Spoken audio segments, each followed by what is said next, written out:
This is the first Chase Sapphire Lounge in the USA. It's in Boston Airport. It's really amazing. I'm going to show you inside, but first, where is it? It is between the B and C terminal. The closest gates are B40 and B39. You go right in there, and then there's 2 elevators that you take up to the 4th floor, and I'll see you inside.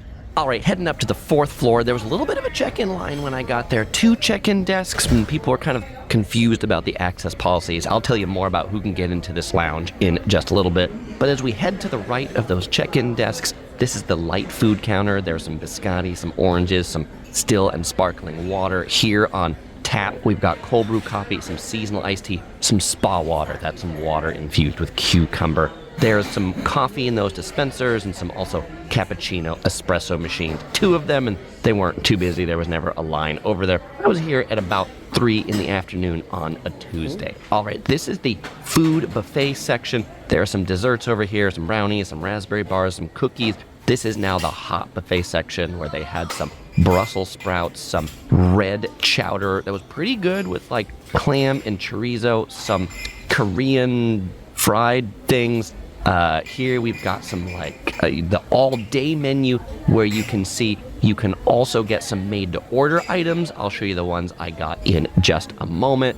Now, coming over here, this is some fresh-made ricotta cheese with a little bit of crunchy bread. Here in the back, they've got some desserts. This was like a pudding, and this was a gazpacho soup, and then over here on the left, some vegetable lasagna.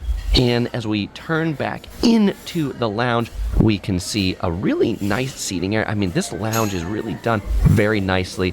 Great views over here into the actual kind of runway tarmac area. You can see the JetBlue terminal over there on the left. That is Terminal C, and then over on the right is Terminal B, since this lounge is right in between the 2. This is convenient if you're taking flights on JetBlue, United, Alaska, American, Southwest, most of the domestic carriers, just not Delta, because Delta's in Terminal A and is not connected to this one. All right, so there's a big seating area over here on the right. There's a bar we're going to get to in just a minute. However, the food I ordered earlier had arrived to my table, so let's stop and take a look at the food. I ordered the made-to-order noodles and the made-to-order risotto. I like the risotto better of these 2. It had some tasty shrimp in it. All right, I got these various things that you saw over there. That's the Korean fried balls with some dipping sauces, pretty good. My favorite on here was definitely the chowder. Some beer. So I got some beer from the bar because the beer's included, cocktails are included as part of the admission. And then I got some of that pudding that had some, maybe like a blackberry jam in it, and then the raspberry bar. Good too. I actually got 2 selections of that pudding. All right, heading back over this way, we go past, there's 2 bars. There's the bar on the right that has mixed drinks, and the bar on the left that just has 4 beers on tap, different beers at the 2 different bars. Of course, it's an airport lounge, so they've got flight schedules. You can see whether your flight is on time or delayed. They don't call out any flights over the loudspeakers, though.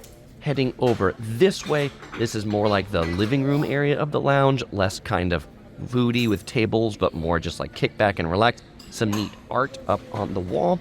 Going back this way, in the right corner is a little like kiddie area where kids can play.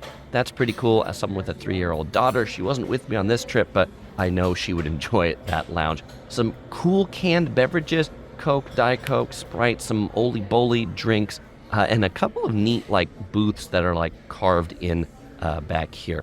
There's a wellness room back in this corner where you can use the app to book like a massage chair or something like that.